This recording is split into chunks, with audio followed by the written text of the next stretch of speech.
બિહારમાં પ્રથમ તબક્કામાં 18 જિલ્લાની 121 વિધાનસભા બેઠકો માટે થનાર મતદાન માટે પ્રચાર પડઘમ થયા શાંત। આજે પોલિંગ બૂથ ઉપર પહોંચી તૈયારીઓની સમીક્ષા કરશે ચૂંટણી પંચની ટીમ।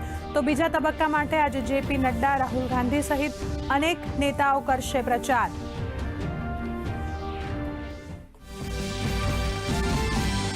વાણિજ્ય અને ઉદ્યોગ મંત્રી પિયુષ ગોયલ આજે ન્યૂઝીલેન્ડના પ્રવાસે પોતાના સમકક્ષ સાથે ભારત ન્યૂઝીલેન્ડ વચ્ચે મુક્ત વેપાર સમજૂતી ઉપર કરશે ચોથા તબક્કાની વાતચીત।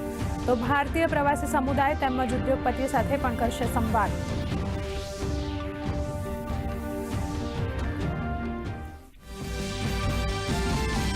જમ્મુ કાશ્મીરના કિશ્તવાડમાં સુરક્ષા દળો અને આતંકવાદીઓ વચ્ચે અથડામણ। છત્રુ વિસ્તારમાં 2 થી 3 આતંકી છુપાયા હોવાની આશંકા। સુરક્ષા દળોએ સમગ્ર વિસ્તારની કરી ઘેરાબંધી, સર્ચ અભિયાન ચાલુ।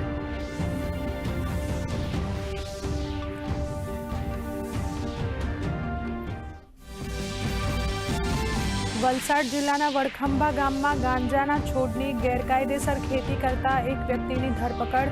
₹9,27,000ની કિંમતના 25 છોડ કર્યા જપ્ત।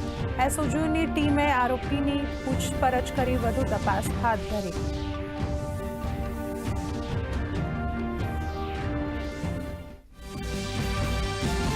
સાબરકાંઠામાં અધિકારી અને કર્મચારી વચ્ચે સંવાદ માટે નવતર પ્રયોગ। જિલ્લા વિકાસ અધિકારીએ કોફી વિથ ડીડીઓ નામનો પ્રોજેક્ટ અમલમાં મૂક્યો। દર મહિને જિલ્લાના વિવિધ વિભાગો સાથે તેમને પડતી મુશ્કેલીઓ તેમજ ઉકેલ માટે રૂબરૂ બેઠકનું આયોજન।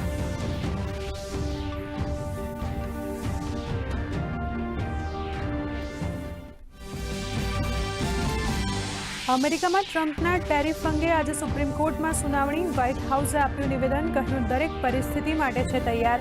દેશની આર્થિક સુરક્ષા એ જ દેશની સુરક્ષાનો મુખ્ય વિષય।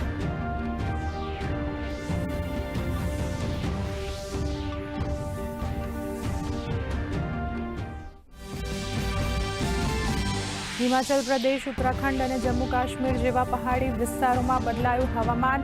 હિમાચલના ઊંચાઈવાળા ક્ષેત્રમાં થઈ બરફવર્ષા। ગુલમર્ગ, લાહોલ, સ્પીતિ, કિન્નોર, મનાલીમાં હિમવર્ષાથી વધી ઠંડી। પ્રવાસીઓમાં ખુશીની લહેર।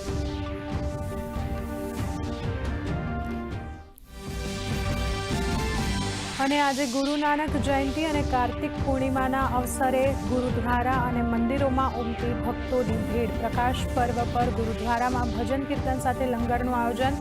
રાષ્ટ્રપતિ, પ્રધાનમંત્રીએ પાઠવી શુભેચ્છા। તો કાશીમાં ઉજવવામાં આવશે ધામધૂમથી દિવાળી।